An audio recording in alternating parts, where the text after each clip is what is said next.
Welcome in, ladies and gentlemen, here to Lawrenceville, Georgia, as the fifth-ranked Georgia Gwinnett Grizzlies take down the USC-Beaufort Sand Sharks in the doubleheader sweep by scores of 8-1 and 6-0. We're joined now by our Game 1 starter and our victory pitcher, and Taylor Hansis. Taylor, how are you? I'm good. How are you? I'm doing pretty good. We wrap up spring break here at GGC, and how important was it for this team to finish this break with a 6-game winning streak? It was really important. We just tried to stay focused and have fun throughout the break and enjoy this time where we can really just focus on softball.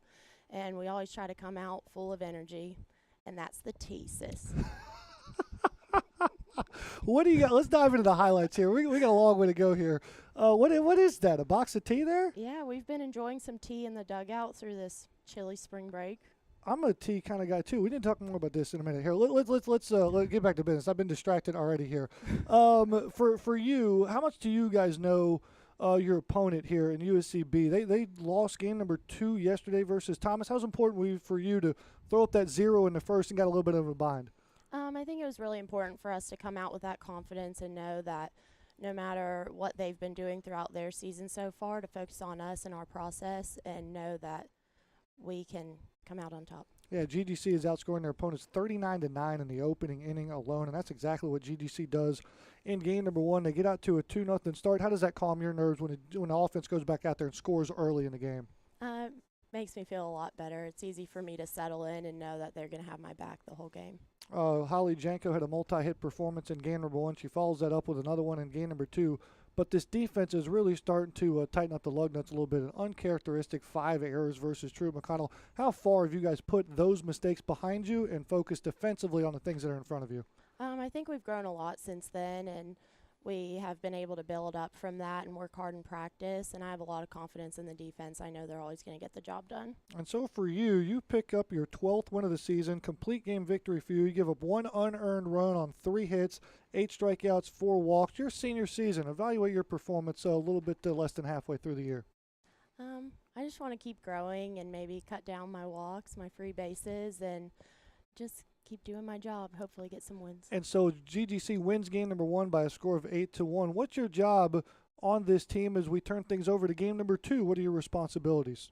I try to really keep people in it and keep my energy high and stay cheering throughout the whole game. I know that if I can produce that energy and be a leader in that way for the team, then that's going to help us a lot. So you're the one brewing cups of tea Yes. in between games to keep the energy going Exactly. on the team. What's your flavor of choice here? Pomegranate. Oh, nice. Solid. Very I'm more of a good. black tea kind of guy. So if you ever make one of those batches, send one up here to the press Okay. box.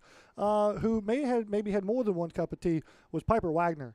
I mean, talk about her, 7 innings pitched, 8 hits, complete game shutout for her. How healthy is she? She's normally that two-way player. Got banged up on the ankle last week, but how good was it to see her out there in the center circle do well in game 2? It's awesome. It's really great to have 2 pitchers and even more to go through in the bullpen, so it's great. We've seen Alexa Good step up in her absence on Friday versus University of Cumberland's defense turned a couple of double play, and you see Tori Robinson with a great play back there behind Crystal Busby, who had, I think, a total of something like 12 putouts here today over at third, and just a full team effort here versus a really good Sand Sharks team.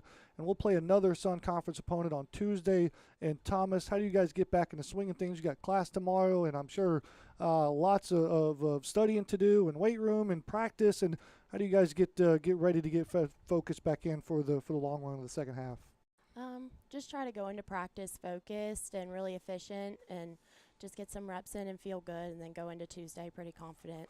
And so again, the Grizzlies sweep the doubleheader of the Sand Sharks here by final scores of 8-1 and 6-0. Taylor, you're a Grizzly of the day. I will go ahead and stick my name to the next batch you make. Doesn't matter what flavor, I'm in. We'll send one up for you. All right, sounds good. You want to take some shout outs here? Sure.